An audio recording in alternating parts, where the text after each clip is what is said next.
Parlons maintenant des 3 films sur lesquels je souhaite mettre l'accent aujourd'hui.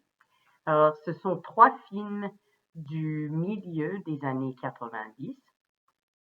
Les eaux de Hurlevent de 92, Trois couleurs bleues de 93 et Le Patient anglais de 96.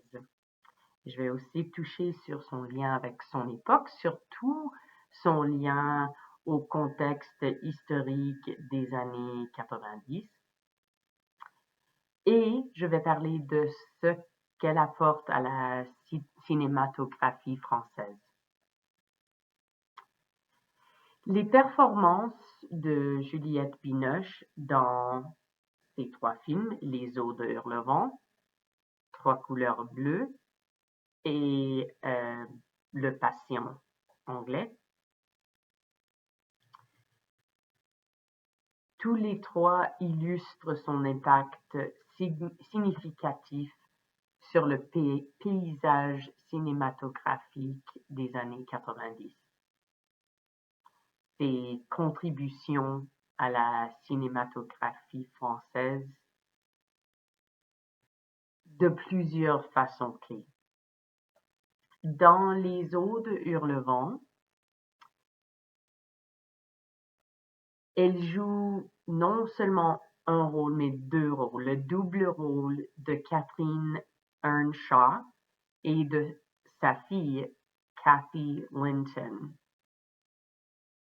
Son interprétation apporte profondeur et nuance au personnage classique d'Émilie Brontë, ce qui met en valeur sa capacité à transmettre des émotions intenses et des mondes intérieurs complexes.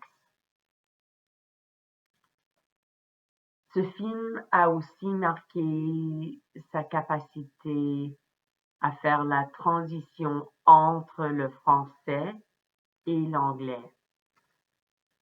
Elle a ainsi élargi son attrait international et elle s'est établie comme une actrice polyvalente, capable de faire des défis dans les adaptations littéraires.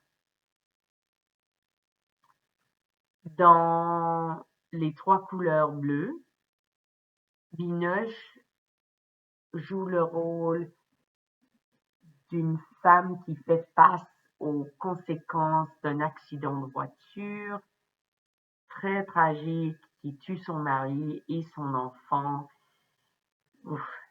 Son interprétation du chagrin et plus tard de sa libération était vraiment puissante, et ce qui lui a valu le prix de Volpi au Festival de Venise et un César.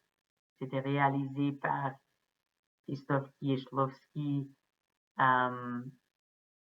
et ces films Trois couleurs bleues explorent les idées révolutionnaires de la liberté, égalité et fraternité, et vraiment la performance de Juliette Binoche était déterminante pour attirer l'attention internationale sur le cinéma français. Alors, le succès critique du film met Binoche parmi les acteurs et actrices phares du cinéma français contemporain. Dans Le Patient anglais, en 1996, il joue le rôle de Anna, infirmière canadienne-française qui s'occupe de patients gravement brûlés dans la Seconde Guerre mondiale, et son interprétation sensible et empathique lui a valu un Oscar. Et c'était vraiment la preuve de sa capacité de réussir avec une troupe multinationale et internationale. Ce film possède une intensité narrative et a vraiment réuni les spectateurs hollywoodiens et européens. Et de nouveau, ça souligne sa capacité de contribuer énormément aux grandes productions internationales en gardant sa sensibilité artistique française.